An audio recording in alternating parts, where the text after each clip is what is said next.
আপনাদেরকে বলি 15টা ইউনিয়ন আপনারা আপনাদের অফিস আওয়ারে আপনাদের কোনো নাগরিকের সাথে দুর্ব্যবহার করবেন না। কোনো নাগরিকের সাথে দুর্ব্যবহার করবেন না। প্রচুর পরিমাণ নারীদের অভিযোগ আছে, ওনারা যখন যায় আপনারা ওনাদের সাথে কথাও বলেন না, এবং ওনারা যখন যায় আপনারা ভয়াবহ রকমের দুর্ব্যবহার করেন। অনুরোধ করবো আপনারা দুর্ব্যবহার করবেন না। আপনারা 15টা ইউনিয়নের আজকে 14 জন কর্মকর্তা আপনারা আজকে আসছেন। আপনার আজকে থেকে যা হয়েছে এতদিন হয়েছে, আপনার পুরা দেবিদ্বারে সেবা কতটুকু নিশ্চিত হচ্ছে না হচ্ছে এটা কিন্তু সিংহভাগ নির্ভর করে আপনারা ইউনিয়ন সচিব বা প্রশাসনিক কর্মকর্তা যারা আছেন তাদের মাধ্যমে। সেজন্য আপনাদেরকে বলবো, আপনারা যদি কোনো প্রশাসনিক জটিলতা বা কোনো মেম্বার বা চেয়ারম্যান আপনাদেরকে হয়রানি করে, সেক্ষেত্রে আপনারা সংশ্লিষ্ট রিপোর্টিং পার্সন যিনি আপনারা আছেন ইউনো মহোদয়, আপনি ওনাকে জানাবেন।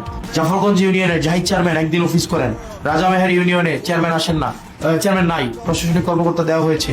সুলতানপুর ইউনিয়নের ওনার বাড়িতে গিয়ে হচ্ছে সিগনেচার করতে হয়।